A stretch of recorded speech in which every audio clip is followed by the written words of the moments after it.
Hello, hello, hello, friends. Welcome. You have found the podcast where we have the nerve to talk about things that may strike a nerve. And if we get on your nerve, hello. Chime in, chime in, chime in, and welcome.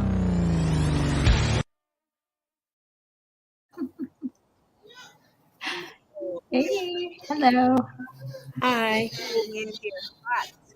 Because we were talking in the green room and we were having these conversations about what does it look like to break habitual thoughts?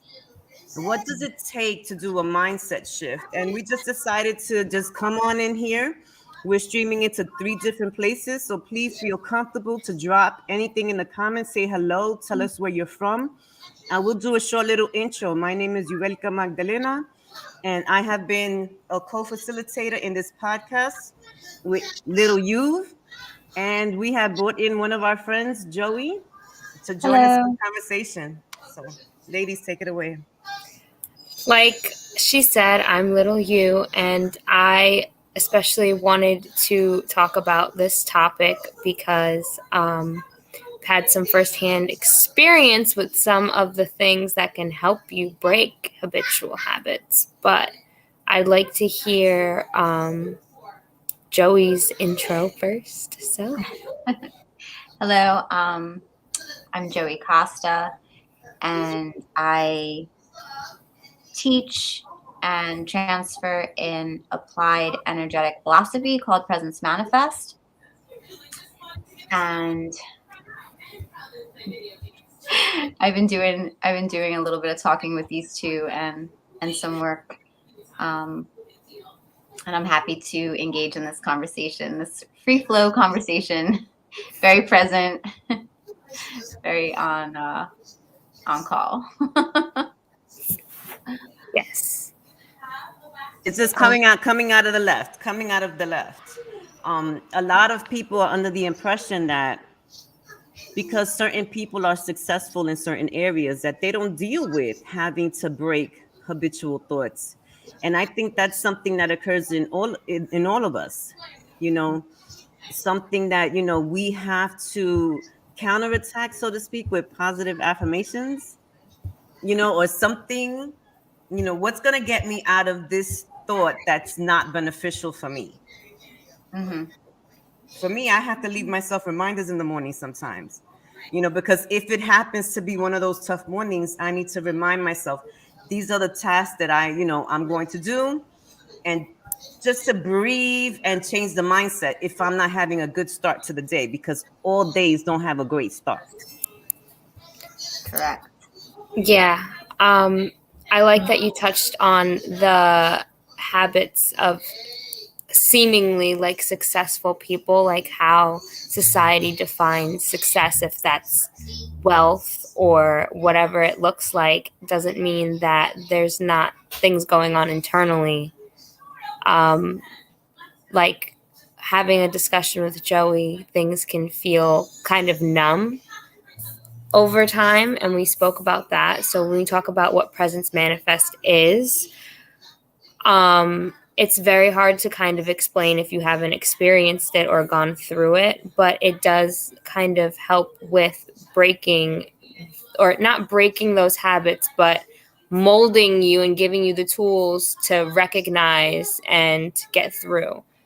So for me, having that session with Joey just led me to want to have this conversation with both of you, because it helped, but it's very complicated to explain on how.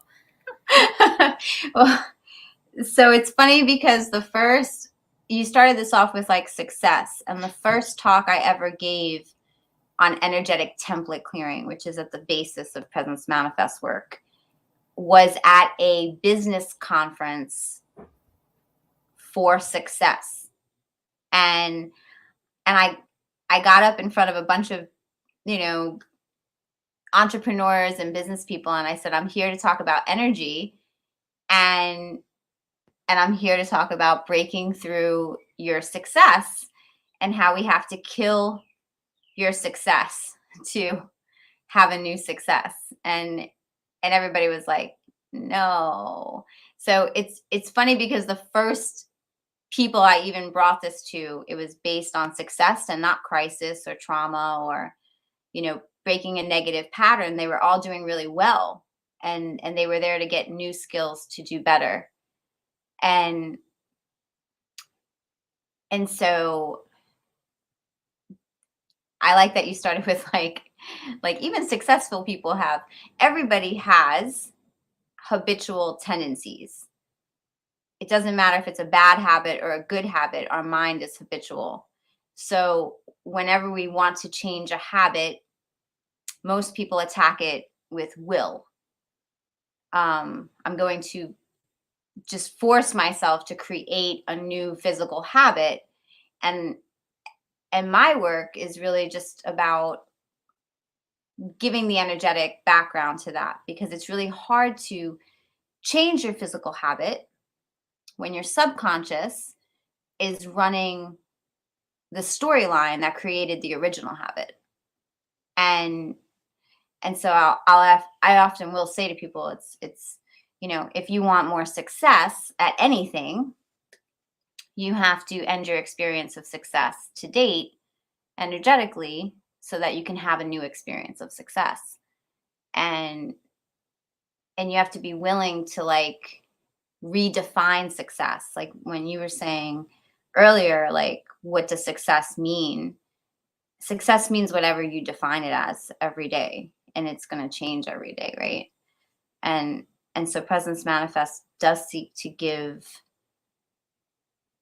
a level of success to showing up in life presently, right? Like it does give a tool that you can use to break the habitual story behind the physical habits. And then you have greater possibility of breaking the physical habits and the day-to-day habits, because you're not fighting against yourself. Your subconscious and your conscious start playing together more nicely. Does that make sense? I guess you're not forcing, right? It's not a force if you're not forcing the will. Because I liked when you said that earlier, that we're so used to. I think that we go into like, this is a battle. This is something we gotta fight, and we gotta force ourselves to do this. And it's true, we do go in there looking for success with that energy behind it, and we usually come across failure, to force the will to do this particular thing, whatever that is. Stop smoking, be more consistent in a thing, have a morning ritual, whatever it is. Because again, like when you said that it doesn't have to be something negative as well. It doesn't have to Right. be. And let's preface this. We didn't really say this in the beginning, but how we're all connected is that within a week or two time, both of you experienced energetic template clearing from me for different reasons. And so you both have different experiences as to how that shifted what you were feeling before versus what you're feeling now. And I'm happy to explain the mechanics and such behind that, but that is how that's how we're all here in this conversation, is that during conversation with each of you separately, I decided to share some of this work with you and apply it. And I'm happy to hear how that how that transferred from your voices. Because on my end, what it really looks like is just energetically cleaning clutter out of your programming, and allowing you to sort of act more freely in alignment with your consciousness. So Yeah, from my experience, it was I think I spoke to you shortly after brain spotting. I think that it was in addition to, and you help with remnants and other blockages that I was having, because I felt like this exhilarating feeling. Remember, I was telling you I felt on Fuzzy. I felt buzzy. I felt tingly. I felt, extremely happy. And like I was able to complete the tasks that I had set up for myself, as Mm, opposed to allowing what I was going through, that particular mindset. Like, why is this going on? What do I need to do here? The different directions that your mind goes through as a distraction. I didn't mhm. feel that after that. I didn't feel it. When I came to you with issues. And it's funny because we don't really discuss the issues. That's the other thing with presence manifest work. It's not about the issues, right? It's like it's just about your mind and your body and your past and your present not meeting up and getting in the way. And so like once we align that, then we can talk about whatever, but it doesn't matter what the issue actually is. It just matters that it's there, that you have some sort of past energetic conflict with what you're trying to do right now. And so it could be anything. It could be not getting your work done, or it could be, being depressed, or it could be wanting to make 10 more thousand dollars at at your job, or like it could be any of those things, but the process is still the same of cleaning out the old energy and inviting in possibility, which is really the basis of it all. Is clean out energy, bring in possibility. And it almost sounds crazy, right, when you say that, but it makes a lot of sense if you really think about it, because going through it, I almost didn't completely understand. And you even said, I have an eye here, clearly, but you even said like, you don't need, even if if it doesn't make sense to you right now, it's okay. Right. Just say these affirmations, or try to do this, try to do that. And it kind of takes a minute, or at least for me, it took a minute for everything to kind of align, like you said. Mm-hmm. But it does help with like certain feelings and emotions that, I mean, for me, I'm like super emotional. So it makes it a little more easier to manage, I guess. Mm-hmm. Because you're managing with really just one moment at a time. And one moment at a time, 1 hour at a time is manageable, as opposed to like 20 years worth of accumulated stuff and then putting one more day on top of that. Then it feels unmanageable because you're trying to manage 20 years of experiential residue in one day, typically. So I would say, yeah, it does help make emotions manageable, because it brings it down to just the couple that should be there in that moment, and not all of them carrying around all of them all the time, which can feel pretty heavy. Yep, I agree. Because when it came from my end, it came with the tasks. It was the tasks were more manageable. It didn't feel like an overwhelm. Like I put on a lot of stuff on me to get this project done, and it Mm-hmm. felt more manageable. Like, I just had to be present with what needed to be done now and not Mm-hmm. think of everything as a whole. So it did help with that area as far as that went. Right. And it's funny because it's not like you have to make yourself not think. That's the difference between going through the back door energetically. It's like the other way. It's like, I must not think about this. And you're trying to will your thoughts to not think about how unmanageable it is, and think about how manageable it is. But when you clean the energetics behind it, you're just not thinking about that. You're just really thinking about what's in front of you. And it's not kind of battling with your moment. Right. It didn't, yeah, it didn't feel like a struggle. It didn't feel like a struggle. It just felt like this is the first step you need to do that. In my experience, that's what it felt like. I had all these tasks to do, and I'm like, oh my gosh, and the time span that I have to do them, that's a lot of stuff. Because I kept saying that I got a lot of stuff to do. I got a lot of stuff to do. And what it turned into was that this is what you need to do right now, and then you can do this. That's what it Mm-hmm. turned to, effortlessly. It didn't feel like I was forcing my will to be like, don't think about this. No, this is what I thought about. This is a task that I put on my list. but is this the one that I have to do right now?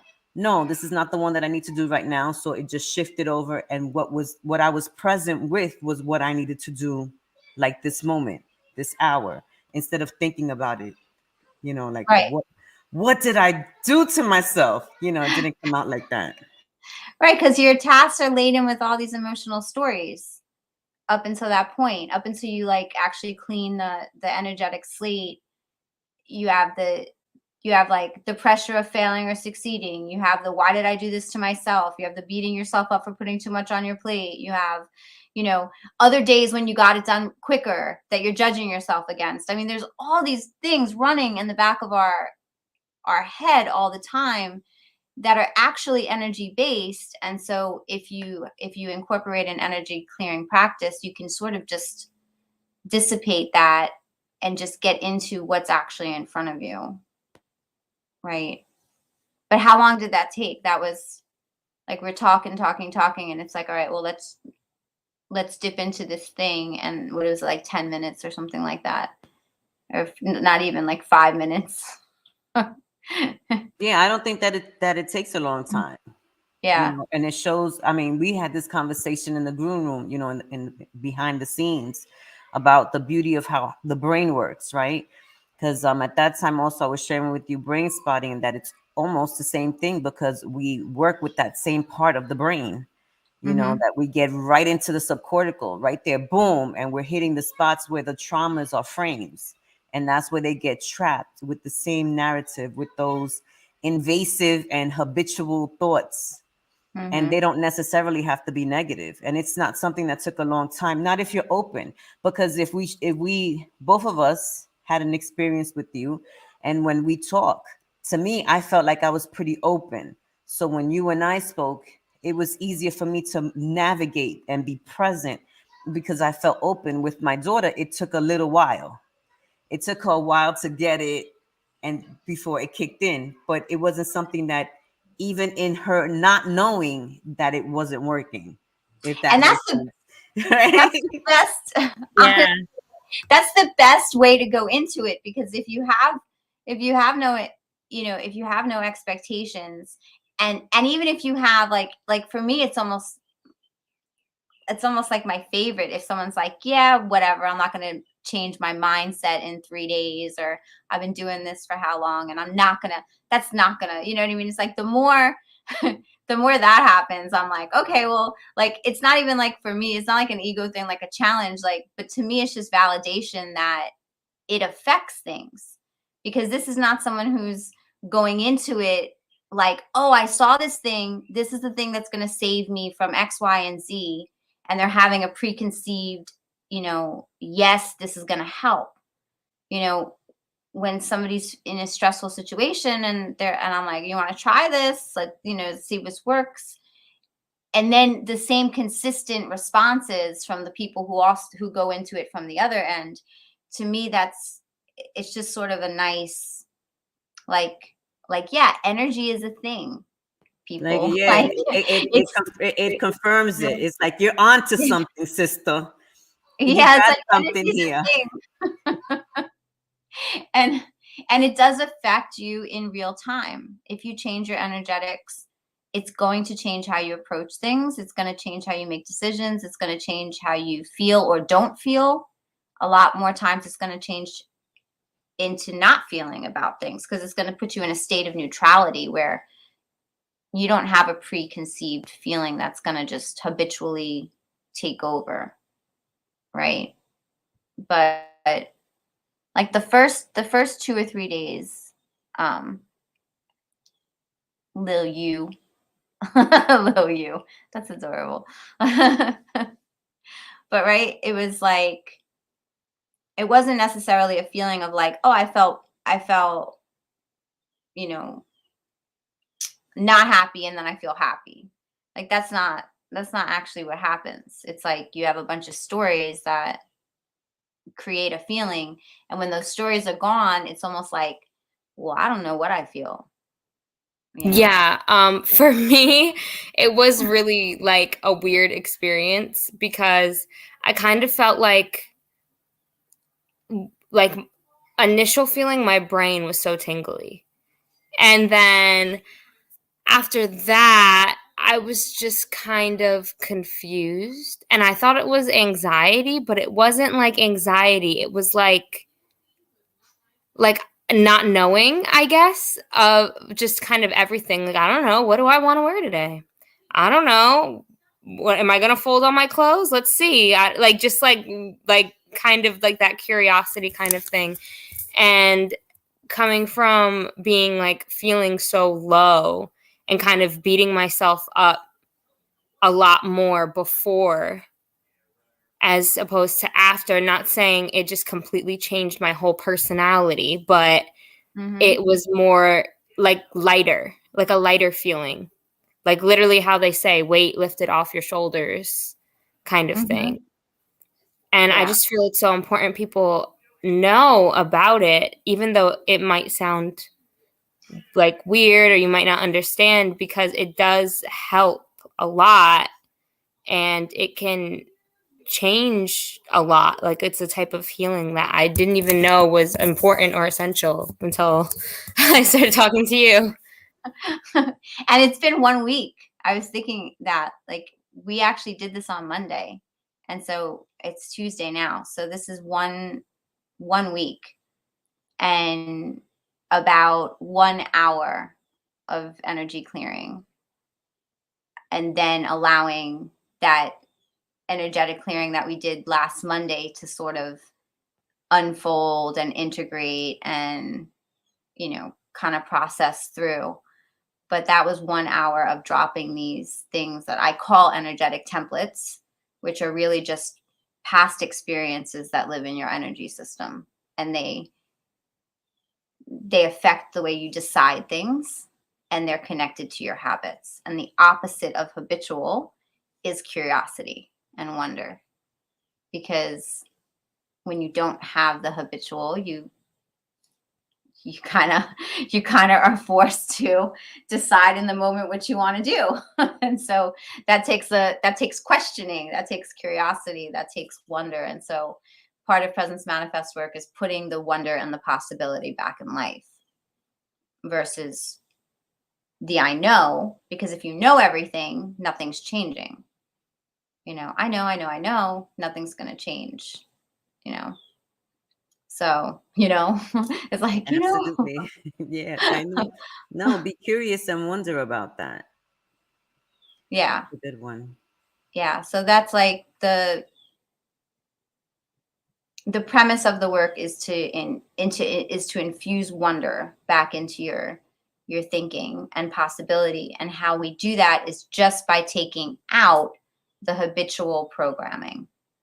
So you're kind of like a computer. You're you still. You're not a different person. You're just you, sort of like what you're with your, if you were a computer, it would be like cleaning your computer and still keeping all the basic apps, right? But Like upgrading, like, like yeah, it's fixing like you get only like a new yourself operating system, and you just or start some new running more parts. efficiently Right.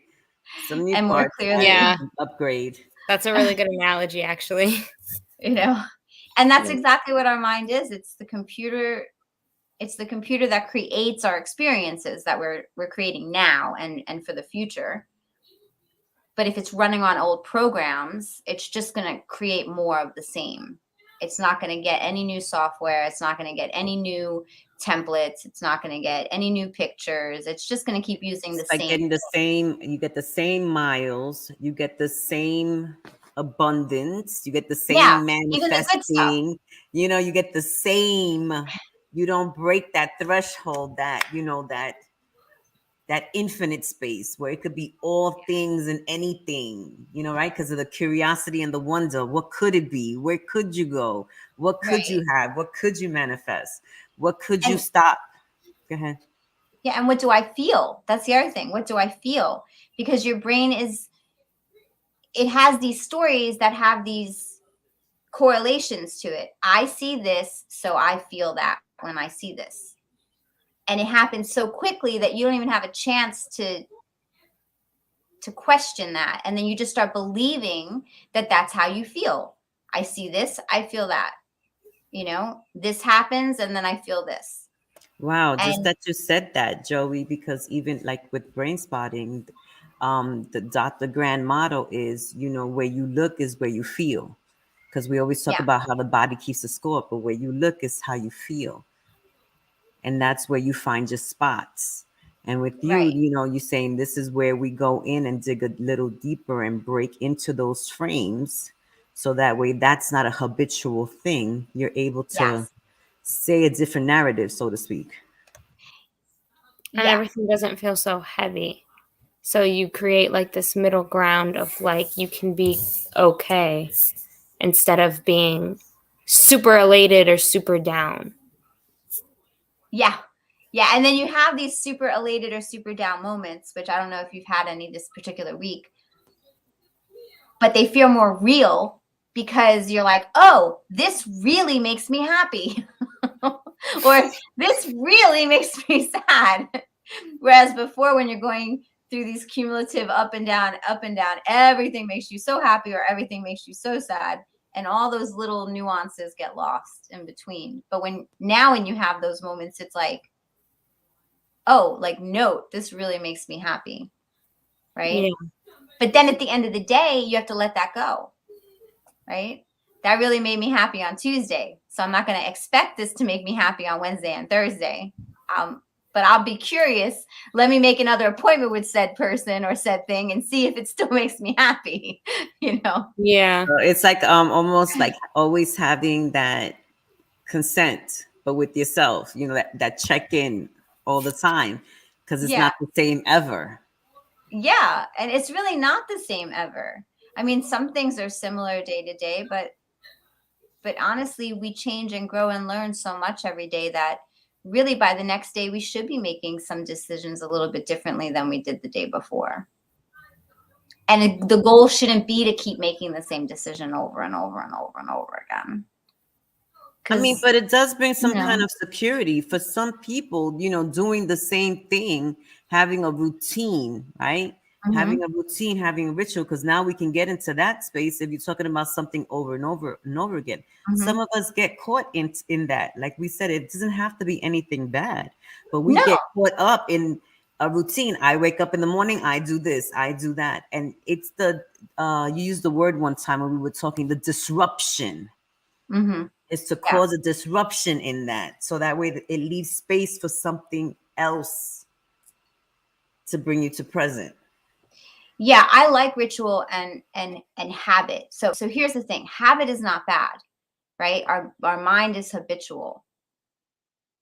What ends up happening energetically in the background is even when you have a good habit, it gets diluted, right? So the first day you have that green shake, you're like, whoa, I feel so great about this green shake. I had this green shake. And then by week 3, you're having the green shake, but you're not even tasting it or you're not even remember drinking it. You just got up, made it, drank the shake, went to the gym, and you didn't even taste the shake.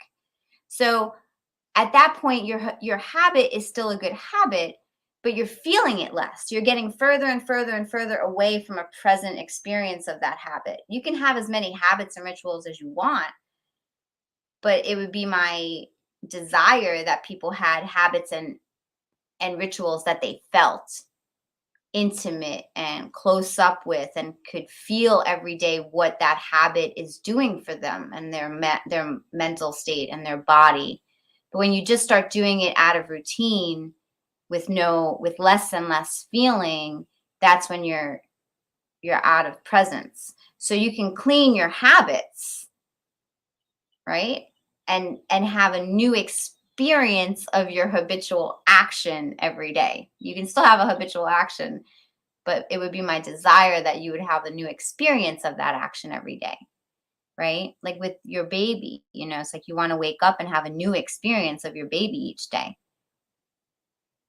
and they make it easy because they grow and change so fast, right?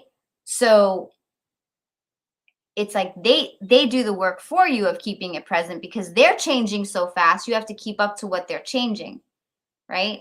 But with Yeah. our own selves, at some point, we're not changing so fast every No, it's day. slow. We Our take the hair doesn't time. look drastically different, or our face doesn't look drastically different from one day to the It other. So slowly creeps up on us.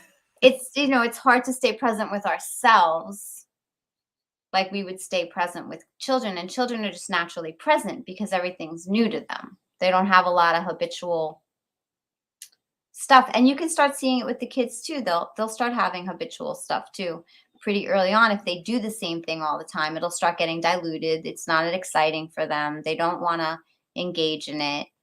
But if they ended their own experience of that thing that they're doing, they probably would find something interesting and new and curious in that same thing in the next moment, because it would like bring that moment closer to their heart, like old experiences basically like just keep covering our heart. And then when we clean them, it's like our heart can feel our life, right? And then we can trust our feelings. Yeah, it's like when they say the more you remember a memory, the less you actually remember it. Like the more times you talk about a memory, the more times you talk about, the less likely you are to actually say what happened exactly, because it's like your brain just kind of goes on autopilot. Mm-hmm. Yeah, and then you'll just start inserting things that make sense to your brain. That didn't actually happen. And then you'll fabricate the story that matches the feeling that you're having habitually so that you believe it. Yep, here come the embellishments. Yeah. Energy is behind everything that we perceive. And so if you do not have an energetic hygiene practice, then it's going to get gunky. And you're going to stay stuck in that gunk a little bit longer too, because it's like with any other practice. The more you practice, the stronger you get at it, the better you get. You can't get any worse if you practice. You could just get better than where you were when you first started. Yes. In either direction, good or bad. You can't get any worse. You can't, you know what I mean? Like you increase whatever that thing that it is that you practice. Yes. And so I take the habitual. So, okay. So I don't, here's the real of it. Okay. People would call me lazy. I call myself efficient. Right. I don't like doing extra work. I just never have. I'm from New York. I want it to be done quickly. I want it to be done efficiently, and I want it to be done cost effectively. And so this product or this particular practice that I've come up with is because it is the quickest. It is the quickest in to changing old and increasing possibility that I've come across. And I kept fighting with my habitual mind, right? I kept knowing my mind was habitual and trying to figure out how to like wrangle those habits like these little maniac little wild horses, like, oh, I have to wrangle you. And finally the light bulb went off one morning and I thought, okay, my mind is habitual. I'm going to create an affirmation and a prayer and this direction for my mind to give it one prioritized habit. And that is to habitually destroy everything that I've created at the end of every day.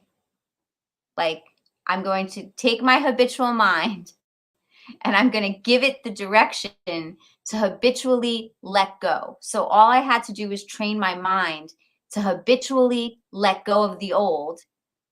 And now my mind just runs itself clean. It just cleans its computer daily and Yeah, upgrades you itself. have it on an automation right now. Like, You yeah, have like it on a I'm like, self-cleaning autopilot.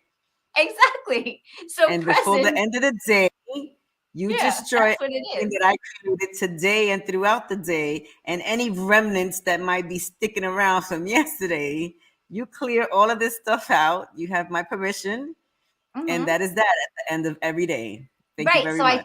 I took my habitual mind and I used its habitualness not against itself, but for itself. Because if I have a computer that You self-cleans just put in a program. You and put in a habitual self-updates, program. right? If it integrates everything it learns every day, it's like AI, right? So it's like it integrates everything it learns every day, and it lets go of like all the open files that got open that day, and it tidies everything up, and then it allows me to walk into the next day with a brain that is prime for creating stuff and prime for asking questions and prime for feeling curious. And so I basically just learned how to like hack my brain using energy backdoor to stay present. You know, I gave it a habit of presence, and that's what presence manifest actually means.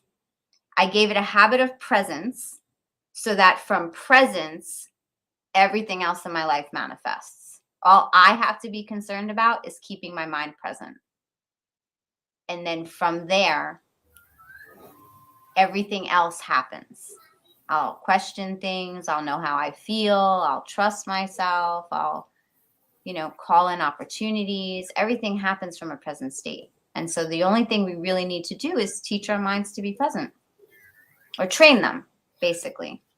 Clean them and train them to stay present. And then, which would be the daily affirmation, that one daily affirmation, right? mm-hmm. Yeah. So the daily affirmations that I give in the beginning, in the first week that I work with people, I give one for creating sacred space, which is really just creating a present space.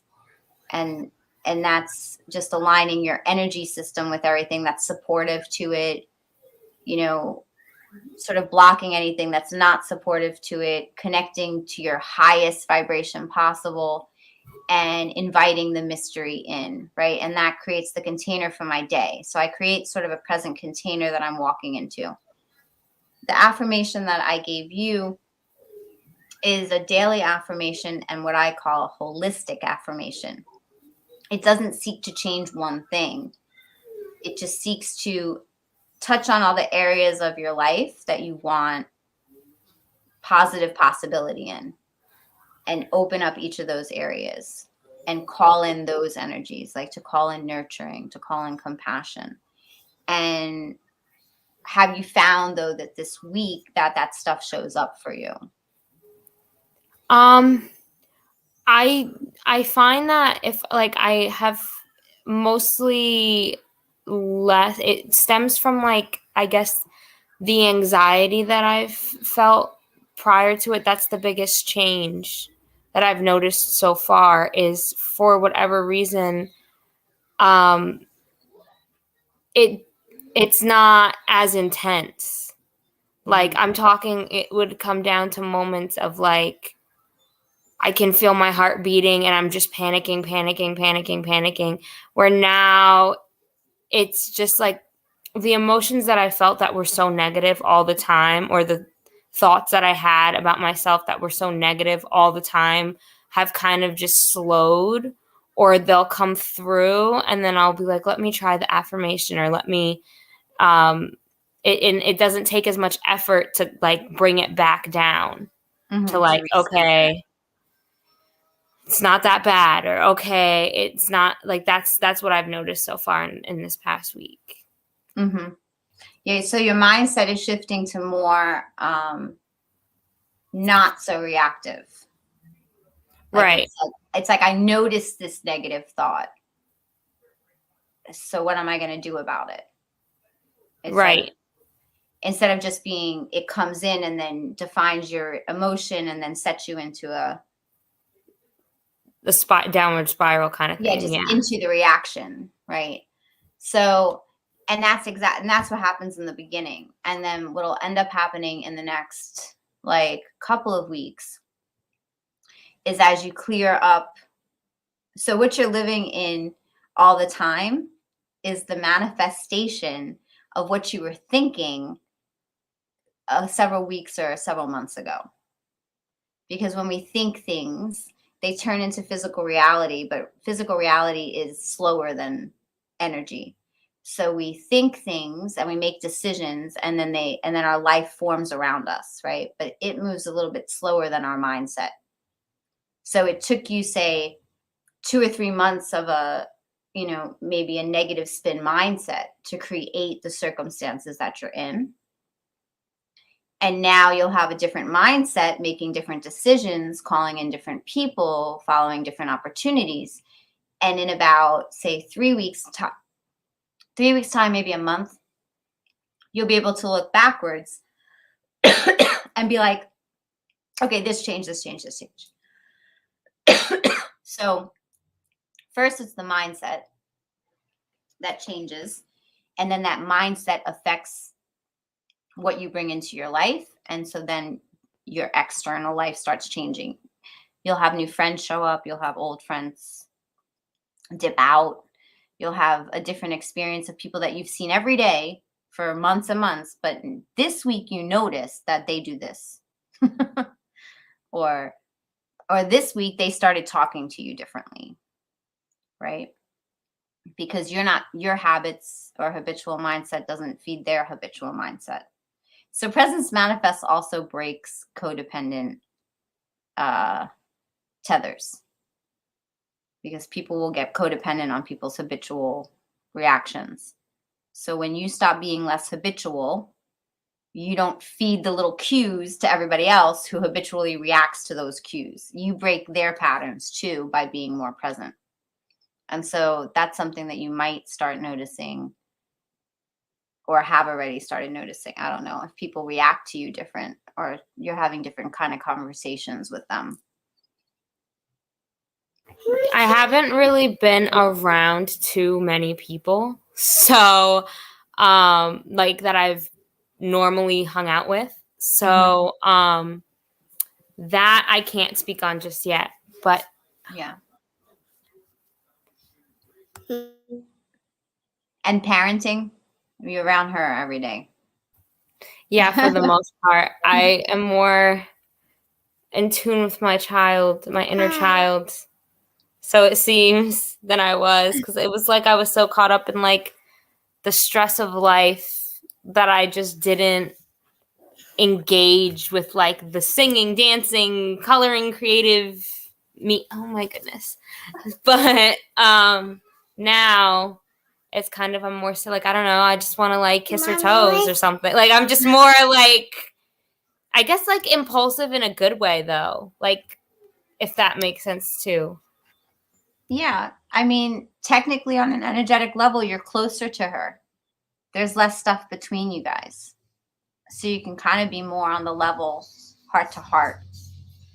There's not as much stories. There's not much routine. And there's not as much like, okay, this happens, then this happens, then this happens. Because like there's the, what happens if I kiss her toes? You know? What does she do? You know? Yeah, one of the things. Take a bath. One of the things I take a bath, Rita. Okay. Yeah.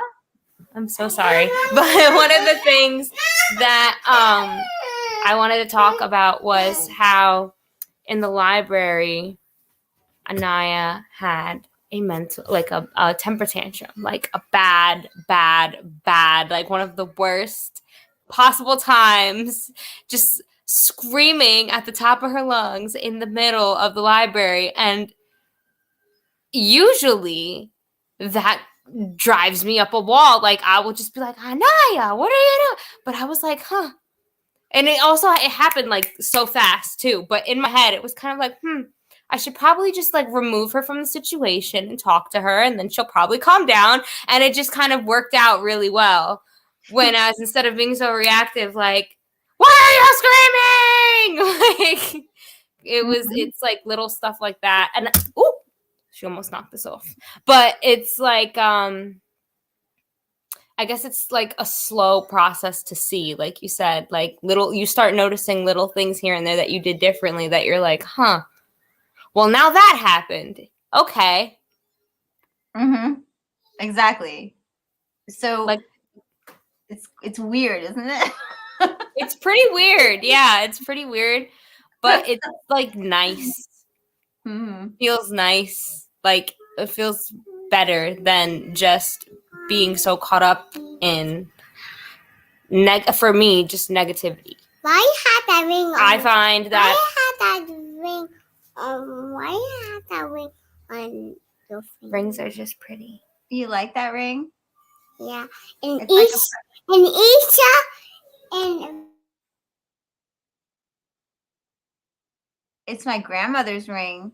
It's an antique ring, and it makes me feel like a princess when I wear it. mommy has also a ring too. So you Yeah.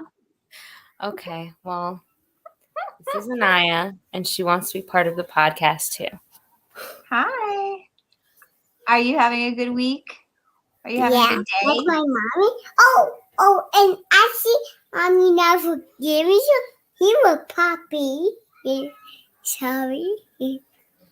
Mom, for your And me. presence manifesting, you should talk about a little more like how does it feel? Like how long ago did you do it? It was like a day or so before you.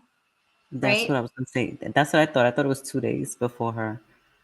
Yeah. Right? I thought it was 2 days before her. Yeah, like a day or two. Because that's what led to the conversation of me calling in the first place. Because I was Right. like, oh, maybe I could just call her too and see what's going on.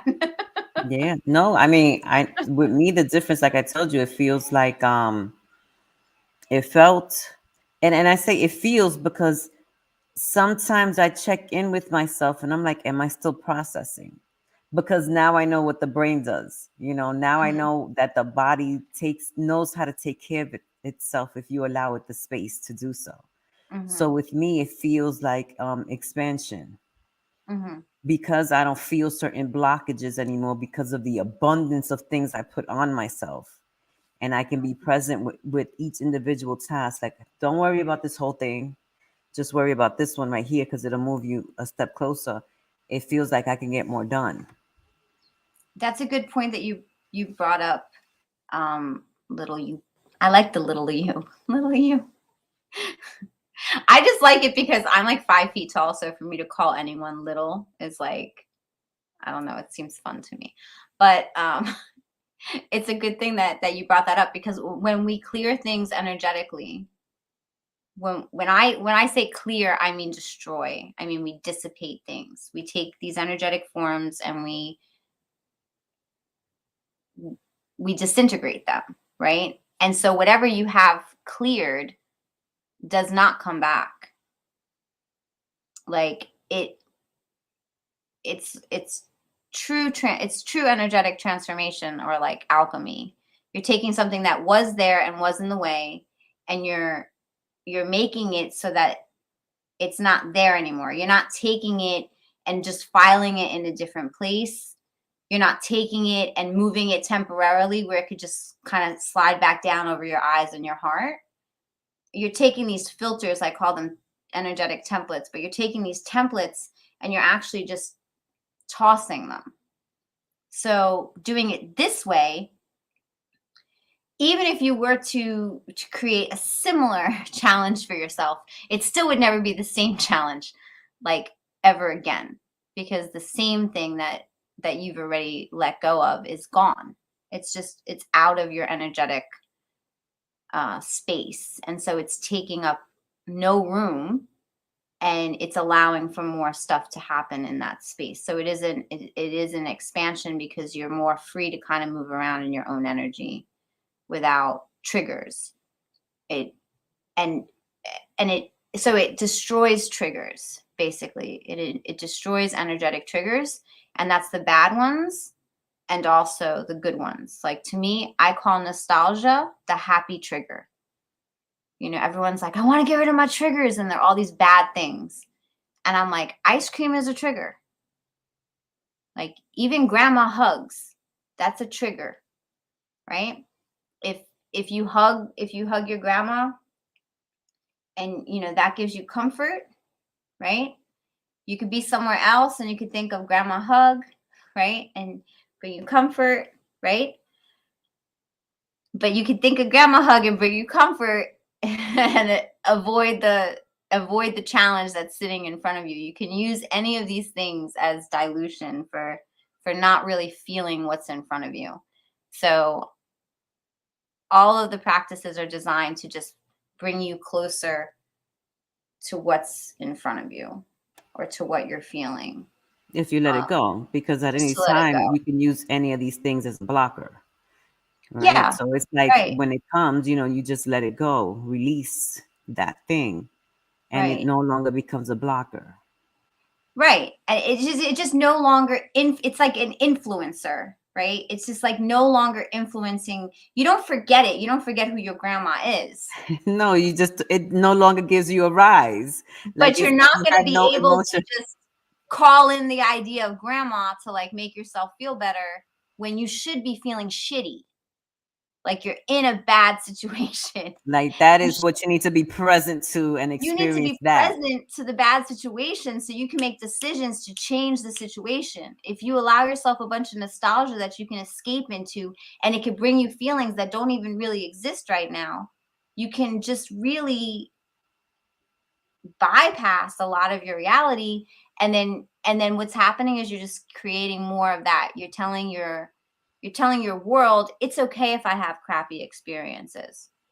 And Because I can also just, to a certain extent, that's a fantasy. Just staying in a dream-like state and not making it a reality, because you're just getting stuck there. yeah, if you You could take know, the one happy day you've had in 10 years and just call it up and make yourself feel good whenever you want, then you're not going to, and you're not even doing it, you're not doing that consciously. Like our minds do this subconsciously behind the scenes. But you're not going to make the decisions that you need to actually change your circumstance to something that what's in front of you is going to bring you happiness. If what's in front of you is not bringing you happiness and you have to go into your head all the time looking for happy thoughts to make you feel happy, then those happy thoughts are crutches, just like a wound or an abusive situation becomes a crutch. Anything that's in the it way, becomes your norm. yeah, anything that's in the way of presence is pretty Which much, is how it breaks the codependency too, because it would be like, instead of seeing how bad this person treats you or how bad this person makes you feel, usually when you're codependent or you're in an abusive cycle, you just, oh, but it's okay because that one day Mhm. they did this, or it's okay because at least when that happens, it makes me really happy. And then you can't really, like, you choose not to see what's right in front of you. So right, and that's exactly how it works, is because we tend to hold on to the worst and the best moment of anyone or anything and make our decisions between those two moments. And especially in toxic relationships or codependent relationships, we will hang on to that 3 good weeks that we had with someone. And it could be 2 years later. And we're just trying to repeat whatever that 10 things that we may have done that got those 3 weeks to happen. But those 3 weeks are gone, right? And you've already had 12 months of shit. Sorry. But just you've had 12 months of like horrible relating, and you're hanging on because you're just trying to do everything you can to repeat this really great experience you already had. And you're never going, and you've already grown. You've already been abused, talked to badly, had your heart broken. You're never going to feel those 3 weeks the way you felt those first 3 weeks anyway, because you've already become a different person. So it's impossible for us to go back to the past and recreate stuff. So if you take if you end your experience of that, or you use the tools from Presence Manifest to end your experience of this person that's standing in front of you, you just start seeing who's standing in front of you, and you start feeling closely who's standing in front of you. So when they say hurtful things, yeah, it's going to hurt more because it's up close. They're going to say things and you're going to feel them, right? And you've worked really, not you personally, but subconsciously, our subconscious works to dilute that and be like, oh, that hurts. Let me remember these other like 10 days where it didn't hurt. So that's going to make it hurt less.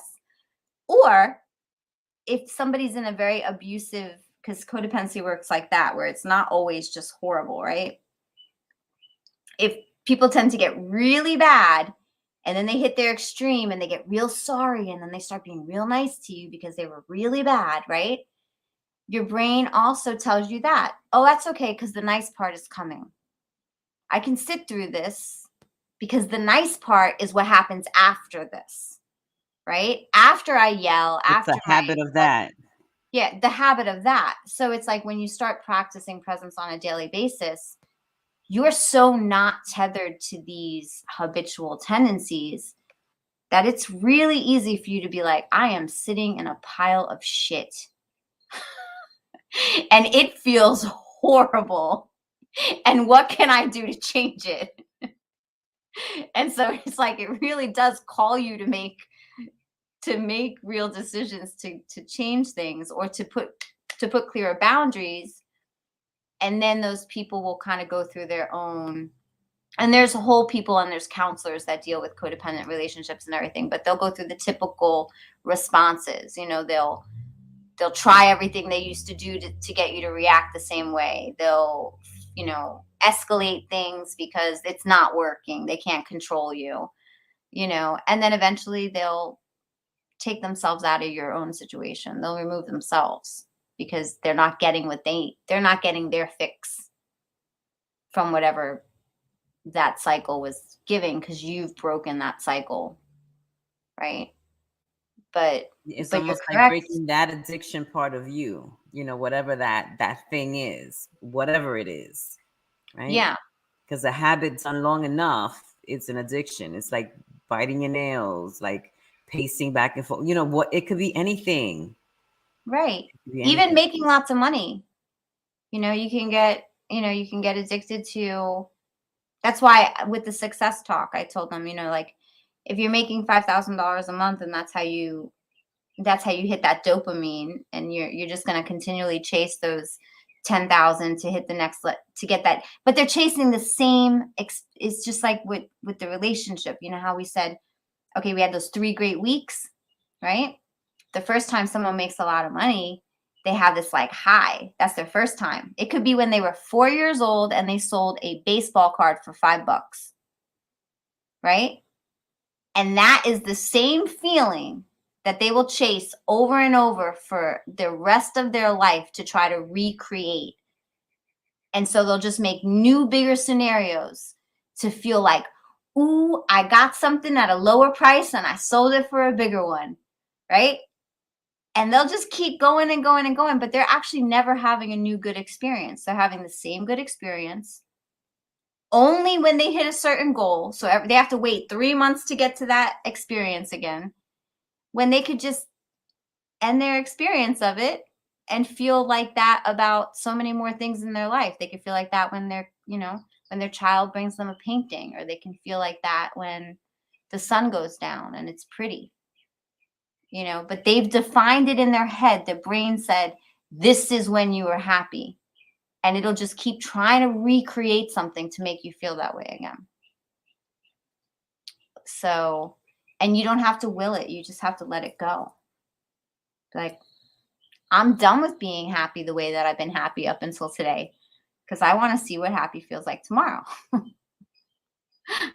Exactly. Right. You know, so, but yeah, that was a perfect point, because that's exactly why it breaks codependent patterns. Yeah, I've just noticed that, like this past week, just certain things that used to make me feel a certain way just don't make me feel that way anymore.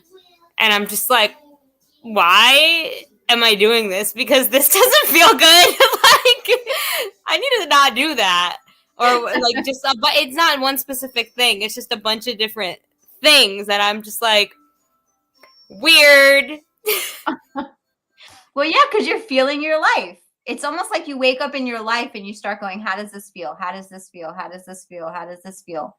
Because there was so much like glamour around it before, good and bad, good glamour and bad glamour. But it was like being in a Disney movie where somebody had just sort of wrapped it in either sparkles or had wrapped it in shit, right? And now you're just seeing the things underneath the sparkles and underneath the shit. And you're like, oh, what do I keep? What do I not keep? What do I like? What I don't like? You know, and you're not being fooled by the story. You know, your mind will make stories and just apply it to the things around you. If you don't keep your mind habitually letting go. the old stories, really. You know, so you can have lots of rituals. You can have a routine. You can go to the gym every morning at 6. Like, I don't think presence gets in the way of ritual and practice. I just think that it enhances how we experience it and how we perceive those rituals and practice, so that we can end those rituals if they're not working for us anymore. Yeah. And we can get new ones that do work for us. You know, you can change a church, you know, like say you're going to the same church, and then, you know, you don't have to always go to the same church. You know, after a couple of years, you can see that your church is just not supporting you and being the community that you wanted them to be. And you can go find Everything and anything for your highest good. Yeah. your what? Be present. I said, be present with everything, you know, for whatever it is for your highest good, because you're going to change what is no longer serving you. And you're going to release it with love and light. You know, it doesn't have to be a nasty release. Yeah. You know? Thank you. Yeah. Bye. See you, you know? Absolutely. I really enjoyed those 3 great weeks, and I'm really happy not to do those other 12 months again with you. That's right. Yeah. And I don't have to go and process this with anyone for 38 hours. Right. No, you're right. This is a Like, good I'm just going to be conversation. like, no, you can go home now. Yeah, no, that is, I mean, this is a good conversation. It really is, because we do have these thoughts that are invasive to us, whether they're negative or not, you know, and we constantly need to look at that to be present. So that way we can keep getting better and better by the minute, by the second, right? That's presently get better Presently. and better and better. Yeah. And go ahead. No, go ahead, you. No, and I'm just saying, just to release it to serve your highest good, whatever that is. Yeah, so the words in presence manifest like if you were to say, so when I do it in my head, it's like an energetic, and it just like, it's like just moving things around, right? It's like a different language. But in words, it is, I end my experience of whatever it is to date, right? And then in alignment with my highest self and the divine, right? So not only am I going to end it, because of course, again, I'm not lazy, I'm efficient, but I want to wrap everything up neatly all the time. So it's like, okay, I don't want to just end things. I want to end them that's in the best way for me, right? So I want that, if it's going to take, like for you, when I did energy work for you, little you, it was like, it's in the prayer, it's in the intention that you're giving your mind to create. We're going to end it in the most benevolent way for you. Meaning, if it's going to take you 4 days to process it, that's how long it's going to take. Because you don't want to go into like, you know, releasing something sometimes in like 3 minutes, you know, because your body, the best way for you is to release it over the course of 4 days. But we don't know what the best way is. I don't know what the best way is, but your highest self and the divine knows what the best way is. So when I wrap everything that I do in alignment with the highest self and the divine, I know that however it unfolds is going to be the best way for you, right? I'm not saying that I know what the best way for you is. I just No, know you that trust and believe. when I ask for something to be dissipated, I'm going to have it dissipated. So that's going to happen in that moment. We're going to take this form and we're going to destroy it. And then we're going to allow that to basically integrate in the best way possible for you. And then we're going to invite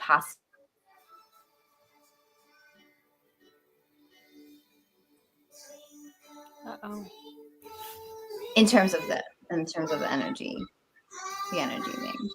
So, but yeah, so when you get a thought, you can just drop into it. Whatever thing comes up into your brain is really just something else we can end. So if it's a negative thought, when you see it and go, oh, I shouldn't be thinking that. That's what you're kind of doing when you go back and set sacred space or do the affirmation. You're basically creating that ending for it and then giving yourself more space in your energy system. But if you start thinking all the time, obsessing over like wanting something, you end your experience of that too. and then see how it feels. Oh, I don't hear you.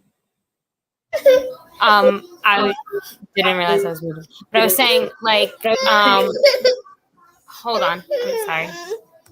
It's okay. Hey. This is life, you know. It's Yes, up it close is. and personal. Single mom life.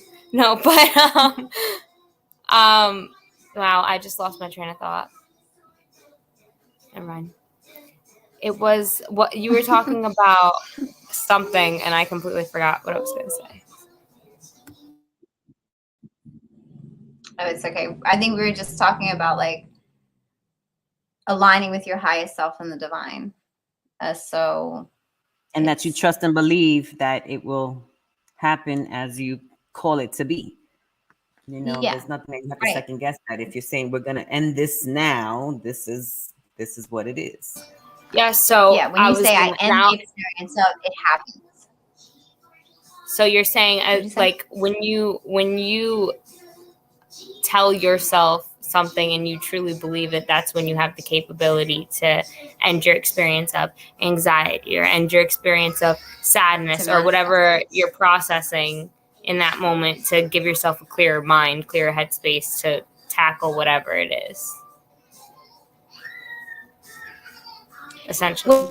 Well, yes and no, because remember, like back to the codependent conversation. What you're really doing is you're cleaning up what's in front of you.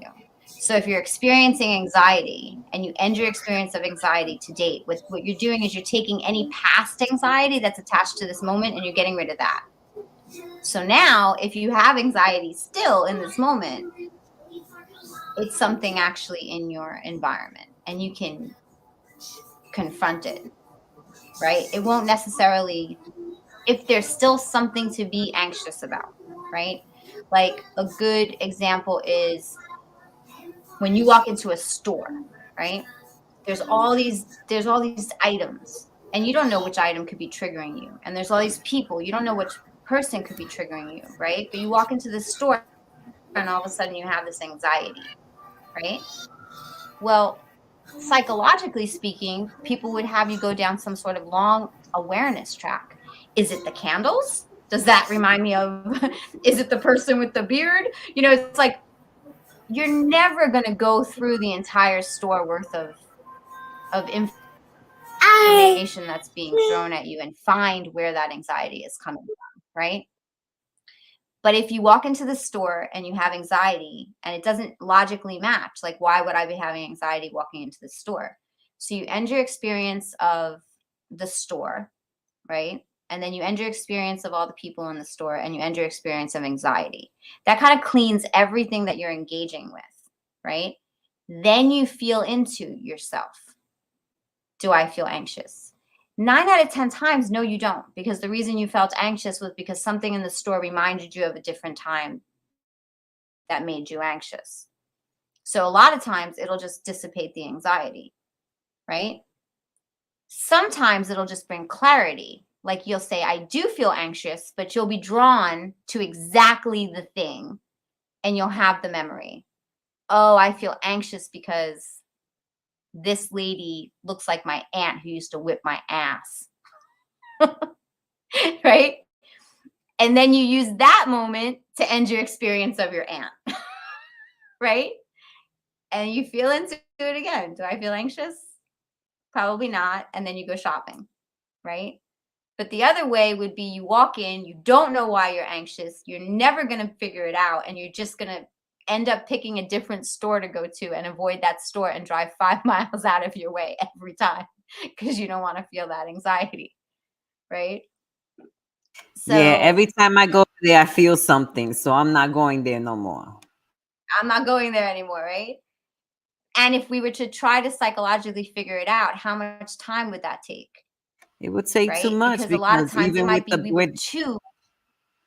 right Yeah. It's like that's with why you having have to go in the energetic back door and clean stuff and then feel it's instead almost of like like, going into the brain to go to try to figure out which neuron, and we have like a quadrillion of them, and figure out which one is the one that is holding on to that particular trauma from in utero. You know what I mean? Like, how would you know? You Right. don't need to know. You don't need to know. All you have to do is get rid of it. You don't need to know.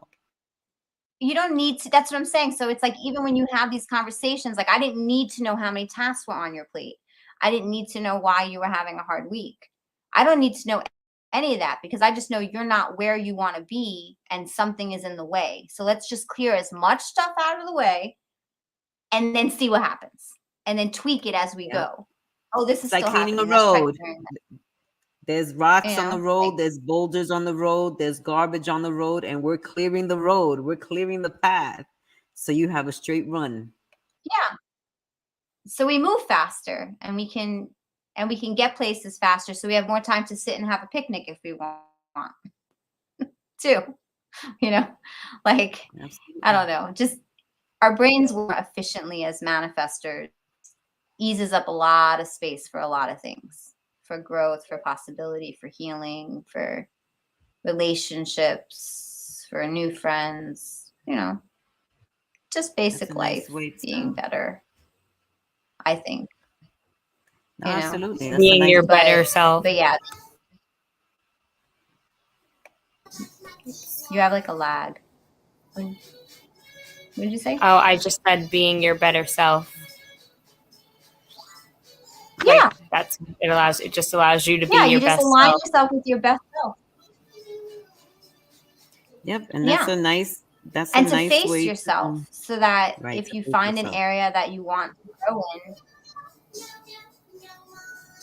yeah, so you can be like, oh, and you get the weirdest when you're in presence, you get the weirdest desires. It's like, I want to go study Kung Fu, you know, like when you don't have the space to think that, it doesn't come, right? But when you have the space in your head, like, just these like random things start happening, and then you're like, oh, maybe I will take an intro to Kung Fu class, you know. Plus I have more time on my plate because I'm not in therapy anymore about trying to figure out what happened when I was 2 that I can't remember because I wasn't even talking yet, you know. Not that therapy's bad, but I'm saying, like, there's things that it's good for, and then there's things that it really could just eat up 5 of your years trying to beat up something when you just have an energetic template that's running your life that you can just dissipate in 30 seconds. Right. Yeah. Yeah. No, you're right. This I is a like very good that. conversation to have, because a lot of people have pain in their body and don't realize that your body keeps the score. Sometimes that pain that you're carrying in your body is from trauma in utero before 2 years old, something you can't remember from first grade, but your body carries it, and if you just let it Your go brain instead of remembers trying, everything. It's such a right? beautiful thing. Absolutely. I agree with you. I fell in love with the And your brain brain all over remembers again. everything. And that's the other thing I learned. The other thing I learned during this work is that the brain remembers everything. And half the reason that it's so hard to change is because your brain is afraid it's going to lose its information that it gained. If you end this relationship, your brain is afraid everything it learned about the relationship is going to be gone from its data bank. It doesn't want to let go of growth, right? So you end the energetic tethers to it and the emotional manipulation of it, and your brain gets to keep all the information, and it's happy and it's not fighting you anymore. Because you're like, yes, remember that horrible relationship, brain. Just don't make me feel it every day for the next 30 years. You know, remember it though, so I Disconnect could that recognize it. emotional tie. Disconnect that Yeah. emotional. You want your brain to remember everything. You don't want to forget things, good or bad. You want your brain to have all the information it can so it can make the most educated decision it can. Yes, But you you just don't don't want want, to be in that heightened state that you're feeling it like it happened yesterday and it's yeah, you don't want 20 to be years ago. emotionally manipulated by your own brain. You know, Don't want to you don't wanna gaslight be- yourself. Yeah, you don't want to gaslight yourself. Like, every time you go to do something, your brain goes, well, last time you tried to do that. all Yep. hell And it's like ensued. So don't trigger, do trigger, that. trigger, You trigger, know, but trigger last here, time trigger made there. more, and you weren't 20. You know, like, yeah, maybe last time you hadn't taken the class and this time you have a degree. You know, it's like your brain doesn't recognize that stuff. Your brain just is like, up last time. So you better In not do whatever that. timeline that was last time. Last time, and it could have been when you were 2. Oh, last time you tried to take somebody's food away, they punched you in the face. So don't do that. When you And it's feel like, you got to clean hungry, the table. don't do that. Yeah, you got to clean the table. You shouldn't have anxiety cleaning the table, right? Because it's all You know, or connected. like giving people a time limit to eat or something, you know, it's like, and you don't even know how it's connected. And if you were to go through and try to find it awareness, it would take you years to make those two things go, oh, this is why I feel this. So it's Or to hit the better to nail on the just head, or end the even to hit feeling, the nail on the you head, the know? right, because you're going to be going through these different experiences Mhm. trying to figure out, stop trying to hit the nail on the head with that. Just know that you can release it all. That's it. Bada Yeah, bing, bada just let it boom. go. We're not actually meant to hold on to experiences. We're supposed to just have experiences teach us something and move on. It doesn't mean people have to move on, but Tuesday with that person can move on when it's Wednesday. And then we have Wednesday with that person, and Wednesday can move on when it's Thursday. You know, it's not like, we need an endless parade of people in our life, but we do need to have new days with people and not just the same 4 days, the good, the bad, the indifferent, and, the great, the same 4 days with the people for the rest of our lives. Because our soul gets bored, I think. That's my opinion. Our soul gets bored if it doesn't get new information and deeper intimacy and more possibility. And then we start trying to find ways to make drama in our life because we're bored, To bring back that feeling that we felt before we were bored, whatever that thing was, Right. right? There we go. The cycle Right, we're begins bored. again. But this Right. is a good conversation to have. I think that we need to revisit this again because we are habitual beings. So I think this is something that should be Mhm. on a reminder. Um, are we gonna do this again next Tuesday, ladies? Because we can drop another topic in here if we're gonna do it again for next Tuesday and probably promote a little bit more into the other groups. Yeah, Yeah, I'm available hanging next out. Tuesday. Yeah. We All can right, talk and about crafting affirmations too. Like why the okay, affirmation that I put with Presence Manifest actually works. And then people can craft their own affirmations. Break out of that habit too. okay. How to craft your Maybe. own affirmation? We can address that. So Yeah. I'll put that down as the Yeah. next title. Craft your own affirmation. And then Affirmation and also it would be great to feel like just to get like an update of like what look at her in the background. She's so cute. She's like like the things that you recognize this week, both of you, that where it's like because presence compounds, right? So like it's nice to have hindsight and go what changed this week and what tools worked and how long they took and stuff like that. Like that's kind of a good thing to recognize because eventually you don't need these things. You can just sort of bring them down to a symbol in your own mind and just do them as you walk through the day. So like kung fu presence manifest mind training. I like that. The mind boot camp. There you go. Aw, I love you guys. Presence and Mind Boot Camp. Yeah. I All did, right. yeah. Let's. I had something called boot camp that I made once, and it was kind of what I did before I understood this to get me to Okay. bring in new possibility in my life. Right. So there was steps to this. There was like I tried it. I threw a lot of stuff against the wall before I figured this out. No, yeah, that's how the journey goes. To your better Yeah. and higher self, to overcome that. Go through some stuff, see it, overcome it, and make it better, or shift in a different, Mhm. area. That's what we're telling everyone here too. To release it all and just Yeah. shift into the presence. But thank you for your time, Yeah. ladies. And if I I don't do appreciate my you. own practice, I mess up myself. Yeah. If I don't do my own practice, I'll get gunky real quick. Yeah, and that brings us back to the 360 of self-care with the conversation we had in the last podcast. What are the things that you need to do to make sure that you're good so you can continue to do the work tomorrow, today and tomorrow? We have to be Yeah. mindful of that as healers, as guides, as navigators, as companions. We need to really be mindful. The work that we do, is valuable. So we need to value ourselves and do the self-care that we need.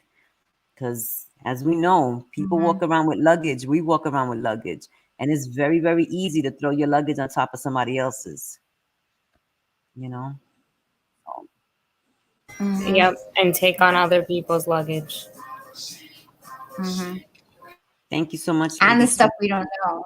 So That's right, we're like right, carrying right. around things we don't even know. That we don't need to know, that All we right. don't I love know. you. Thank you for having me. Bye. Hold on, let me end this broadcast. Thank you so much for having me.